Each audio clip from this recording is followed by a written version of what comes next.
तो नमस्कार दोस्तों।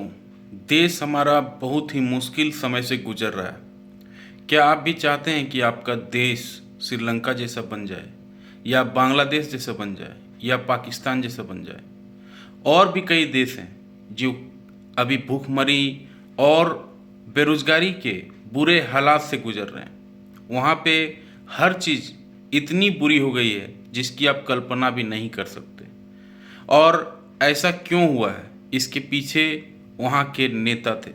वहाँ के नेता ने अब जिस तरह से हमारे यहाँ के नेता कर रहे थे, उसी तरह से वहाँ के नेता कर रहे थे।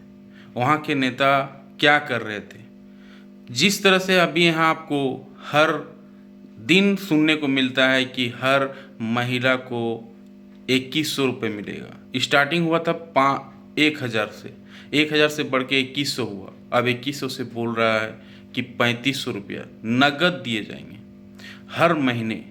अब आप समझ सकते हैं किस तरह से हमारे देश की राजनीति हो गई। और इस पर बात करने वाला कोई नहीं है, क्योंकि इस पर जो बात करेगा उसका वोट बैंक कट जाएगा। इसलिए नेता तो भूल कर भी इस बात पे बात करना नहीं चाहेंगे। तो बात करने वाला कौन है? कोई तो बात को उठाए, कोई तो इस बात को आगे बढ़ाए कि हमारा देश बहुत ही गर्त में जाने वाला है। अब एक आंकड़े से आपको मैं इस चीज़ों को समझाना चाहता हूँ। हमारे देश में महिलाओं की संख्या तकरीबन 66 करोड़ है। पूरे पॉपुलेशन हमारे इंडिया में 1,40,000 करोड़ है। अब 1,40,000 करोड़ में 48%, ये तकरीबन आंकड़ा है, तकरीबन 48% महिलाएं हैं, यानी 65 करोड़। अब 65 करोड़ को अगर कोई 1,000 रुपया करके भी हर महीने बांटे, जैसा कि करीब करीब हर स्टेट में ऐसा होने लगा है। हर स्टेट में लोग कहीं न कहीं बांट ही रहे नगद, और ये आंकड़ा बढ़ते जाएगा। अब 2100 होगा, फिर 3500 होगा। अब मैं एक सिंपल उदाहरण लेता हूँ कि अगर 65 करोड़ को कोई 1,000 करके भी बांटे तो करीब 13 लाख करोड़ रुपया उसे हर महीने बांटने होंगे। अब 13 लाख करोड़ हर महीने, आप समझ सकते हैं किस तरह से देश का जो राजस्व है, ये राजस्व किस तरह से ख़त्म होगा। अब ये राजस्व किसी देश, कोई जो नेता बोलते हैं कि हम 1,000 दे रहे हैं, 2,000 दे रहे हैं, 3,000 देंगे, 4,000 देंगे, 1 लाख, यहाँ तक तो कई नेता बोलेंगे 1 लाख देंगे हम हर महीने या हर साल, इस तरह से हम बढ़ाएंगे। तो ये पैसा किसी दूसरे का पैसा नहीं है, ये पैसा हमारे मिडिल क्लास लोगों का है। ये मिडिल क्लास लोग अब सिकुड़ते जा रहे हैं। अब कॉर्पोरेट अर्निंग्स की बात करें तो कॉर्पोरेट अर्निंग्स बहुत ख़राब हो रहे हैं। जितने भी कॉर्पोरेट अर्निंग्स हैं, जितने भी बड़े बड़े कंपनियां हैं, उसके कॉर्पोरेट अर्निंग्स गिर रहे हैं। एशियन पेंट्स इसका एग्जाम्पल है, उनका पेंट नहीं बिक रहा है। ब्रिटानिया उसका एग्जाम्पल है, उसका बिस्कुट नहीं बिक रहा है। टाटा मोटर्स उसका एग्जाम्पल है, उसकी गाड़ियाँ नहीं बिक रही हैं। इस तरह से स्लो डिमांड बता रहा है कि मिडिल क्लास के पास अब पैसे नहीं हैं। लोग लोन में डूब गए हैं, या फिर कई जिम्मेदारियां हैं जो बढ़ गए हैं, या फिर उनके पास जो महंगाई जिस तरह से बढ़ रही है वो उस तरह से वो मैनेज नहीं कर पा रहे हैं कि उसका कैपिटल बढ़े, उनका हर मंथ का इनकम बढ़े।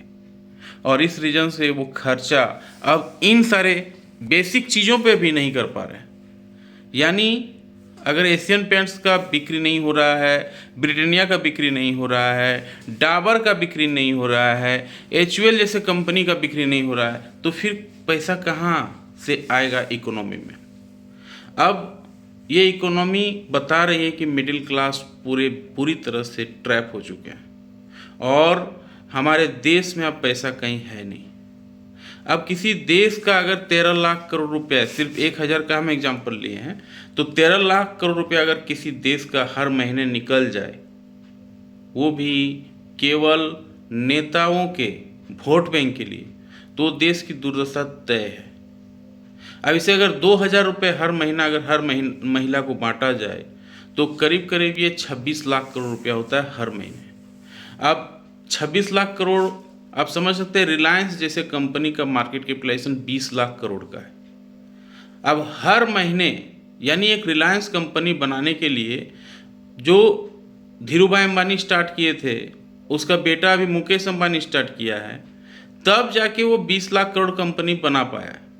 और यहाँ की सरकार, भारत की सरकार या फिर स्टेट जैसे झारखंड की सरकार, महाराष्ट्र की सरकार और भी कई सरकार है जो स्टेट गवर्नमेंट है, वो हर महीने अगर 26 लाख करोड़ बांट दे, या पूरे देश को अगर हम मिला लिया जाए कि भारत देश का ही अगर हम बात करें कि पूरे देश की महिला की हम बात कर रहे हैं, तो अगर भारत देश में ही अगर पूरे हर महीने 26 लाख करोड़ रुपये अगर निकल रहा है और ये आंकड़ा बढ़ता जाएगा, और सारे स्कीम्स हैं, ये हमने केवल नगद बांटने वाली बात कही है, और भी बहुत सारे स्कीम्स हैं, और उस पर अगर मैं बात करूं तो वीडियो और लंबा हो जाएगा। जैसे घर बनाने के लिए सरकार देती है और भी बहुत सारी चीज़ें देती है, लेकिन बेसिक चीज़ों पे फोकस क्यों नहीं हो रहा है? अब बेसिक चीज़ों से मतलब है क्यों नहीं, अगर एग्रीकल्चर की बात किया जाए, एग्रीकल्चर पे फोकस किया जाता है, क्यों नहीं हार्वेस्टिंग किया जाए अच्छी तरीके से, उस पर फोकस किया जाता है, क्यों नहीं कृषि मित्र तैयार किया जाता है, क्यों नहीं एजुकेशन ठीक किया जाता है। जो हमारे देश के एजुकेशन है, इतने बुरे हालात हैं, सरकारी स्कूलों का इस तरह बुरा हालात है कि कोई भी सरकारी स्कूल भेजना ही नहीं चाहते। अब मिडिल क्लास लोगों का प्रॉब्लम है कि वो सरकारी स्कूल भेज नहीं पाते और प्राइवेट स्कूलों में जम कर लूटा जाता है। एक बच्चे पे अगर प्राइवेट, एक अच्छा प्राइवेट स्कूल में कोई बच्चा मिडिल क्लास कोई पढ़ा रहा है, तो उसकी कॉस्ट कम से कम एक बच्चे पे हर साल 1 लाख रुपए जरूर आता है। तो अगर 2 बच्चे हैं तो 2 लाख रुपए तो ऐसे ही आएगा, और भी जो खर्चे हैं सो अलग से। तो इस तरह से मिडिल क्लास पूरी तरह से ख़त्म हो गया है, और हमारा देश का जो राजस्व है, जो रेवेन्यू है, वो भी धीरे धीरे ख़त्म हो रहा है। और ये ख़त्म कर रहा है कौन? हमारे नेता। यानी हर महीने आपका पैसा, हमारा पैसा, ये पैसा बांटा जा रहा है केवल वोट बैंक के लिए। अगर अभी भगत सिंह जिंदा होते तो ज़रूर बहुत ही निराश होते, और वो फिर कहते कि अंग्रेज़ों से जिस तरह से हम लड़े हैं, अब इन नेताओं से लड़ने की बारी आ गई है। अगर शिवाजी अभी जिंदा होते तो वो भी यही कहते कि जिस तरह से हम अंग्रेज़ों से लड़े, उस तरह से हम अब यहाँ के नेताओं से लड़ना होगा। अब आपको तय करना है कि किस तरह से आगे देश को बढ़ाया जाए, किस तरह से आपको जागना है। बेसिक चीज़ों पे काम करना होगा, हमारे नेताओं को आगे बढ़कर आना होगा। किसी एक को इस विषय पे बात करनी होगी कि देश का राजस्व इस तरह से अगर बांटा जाए तो ख़त्म होने में ज़्यादा समय नहीं लगेगा, और हमारे देश को श्रीलंका, पाकिस्तान और बांग्लादेश जैसे हालात होने में भी ज़्यादा समय नहीं लगेगा। तो करना क्या चाहिए? करना होगा बेसिक चीज़ों पे ध्यान देना होगा। अब जैसे कोई 26 लाख करोड़, 13 लाख करोड़ हर महीने अगर खर्चा कर रहा है, तो 13 लाख करोड़ रुपए अगर इंफ्रास्ट्रक्चर के अलावा अगर फैक्ट्रीज में लगाया जाए, फैक्ट्री सेटअप किया जाए, अब 13 लाख करोड़ बहुत बड़ा अमाउंट होता है। अगर 13 लाख हर महीने ये खर्चा किया जा सकता है, तो क्यों नहीं 13 लाख करोड़ की कंपनी जैसे रिलायंस इंडस्ट्री जैसे कंपनी को खड़ा किया जा सकता है हर महीने। और अगर हमारे देश में हर महीने हर स्टेट पे अगर 13 लाख करोड़ की कंपनी खड़ा किया जाए, तो क्यों नहीं बेरोजगारी को दूर किया जा सकता है, और क्यों नहीं देश आगे डेवलप हो सकता है। तो इन सारे बेसिक चीज़ों पे बात करनी होगी। फैक्ट्री सेटअप करने होंगे, नए नए आपको रोजगार क्रिएट करने होंगे। अब यहाँ पे एम्प्लॉयमेंट है नहीं, मिडिल क्लास के पास पैसा है नहीं, और केवल राजस्व खत्म हुआ जा रहा है, तो बांग्लादेश, श्रीलंका और पाकिस्तान क्यों नहीं बनेगा? तो 13 लाख करोड़ रुपये जो हर महीने हम जो फ्री रेवड़ी बांट रहे हैं, उसको अगर हम लोग सेटअप कर दिया जाए, फैक्ट्रीज को लगाने में, रिलायंस इंडस्ट्री जैसे कंपनी लगाने में, HDFC बैंक का जैसे मार्केट कैपिटलाइजेशन भी करीब करीब 20 लाख करोड़ का है, तो उस तरह के कंपनी सेटअप करने में और बड़े बड़े इंडस्ट्री सेटअप करने में अगर हर महीने हम सेटअप किया जाए, तो हमारे देश में कुल 28 राज्य हैं। 28 हर महीने अगर सेटअप किया जाए इस तरह से कंपनी, तो 28 राज्यों में इस तरह की बड़ी बड़ी कंपनी सेटअप हो सकते हैं। और फिर इस तरह से कंटिन्यू आप करते रहिए तो कितने कंपनी सेटअप हो जाएंगे। और फिर अगर हम इसको ज़्यादा फोकस करके, इंफ्रास्ट्रक्चर अच्छा करके, अच्छा से गुड्स तैयार करके अगर हम दूसरे देशों में भेजें, और जिस तरह से चाइना डेवलप हो रहा है, अपने आप को कंट्री डेवलप कर रहा है, उस तरह से डेवलप करवाएं तो हमारे देश की समस्या दूर हो सकती है। लेकिन पॉलिटिकल पार्टीज जितने भी हैं उस पर कोई बात करना चाहता नहीं है। सबको फ्री में बांटना है और अपना वोट बैंक बचाना है। बेसिक चीज़ों पे कोई बात नहीं करना चाहती है। दूसरा, हमारा एजुकेशन सिस्टम इतना ख़राब है कि कोई भी बच्चा आगे पढ़कर कुछ बन ही नहीं सकता है। उसके लिए हमारे देश में कोई ऐसा सिस्टम ही नहीं है। कई वीडियोज आपको देखे होंगे कि चाइना का बच्चा, छोटा छोटा बच्चा बाइक बना रहा है। वहाँ पे स्कूलों में ऐसा सिखाया जाता है, कार बनाने सिखाया जाता है। यानी मशीन से, बचपन से ही मशीन से जोड़ दिया जाता है। और अभी भी हमारे स्कूलों में वही पुराने सिस्टम चल रहा है। वही किताब, वही कॉपी, वही इंग्लिश, वही संस्कृत, वही हिंदी, वही सब कुछ। तो हमारा देश का बुरा हाल डे बाय डे इसीलिए होता जा रहा है क्योंकि जो यंगस्टर पढ़ के निकल रहे हैं उसे नौकरियां नहीं मिल रही।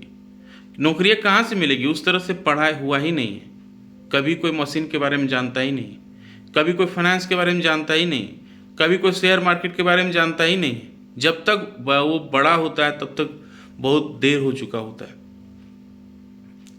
तो पहला फैक्ट्री सेटअप किया जाए, जो 13 लाख करोड़ हर महीने हमारे देश के राजस्व से निकल रहा है, उस तरह का हर स्टेट में 13 लाख करोड़ रुपए अगर खर्चा किया जाए उस पैसे को बचाकर, तो बहुत बड़ा हमारा देश बन सकता है, डेवलप हो सकता है। एजुकेशन सिस्टम को सुधारा जा सकता है। एजुकेशन सिस्टम में मशीनरी को जोड़ा जा सकता है। हर बच्चे को मशीन के बारे में सिखाया जाए, मशीन में कैसे काम करना है, कैसे डेवलप होता है, इसके बारे में बताया जाए तो हमारा देश डेवलप हो सकता है। एग्रीकल्चर में हार्वेस्टिंग सुविधा ठीक किया जाए। नए नए बीज, जिस तरह से चाइना में काम होता है, जिस तरह से अलग कंट्री में काम होता है, और जो हाइब्रिड बीज तैयार करके नए तरीके से खेती तैयार करके इस सब के बारे में अगर बताया जाए तो हमारा एग्रीकल्चर भी इम्प्रूव हो सकता है। और हमारे जो किसान हैं, जो हमारे फार्मर्स हैं, उसकी भी इनकम बढ़ सकती है। यहाँ पे केवल पॉलिटिकल विल का काम कर सकता है, कोई भी पॉलिटिकल पार्टी इस काम को कर सकता है। अदरवाइज हमारा देश को बर्बाद होने से कोई नहीं रोक सकता। पाकिस्तान, श्रीलंका, बांग्लादेश होने से कोई नहीं रोक सकता। आपको फैसला लेना है कि किस तरह से हमारा देश को बढ़ावा जाए, किस तरह से बढ़ाया जाए और किस तरह से इसका डेवलपमेंट किया जाए। कैसा लगा जानकारी? लाइक से सब्सक्राइब कमेंट करके जरूर बताएं। मिलते हैं किसी और एक वीडियो पे, तब तक के लिए जय हिंद, वंदे मातरम।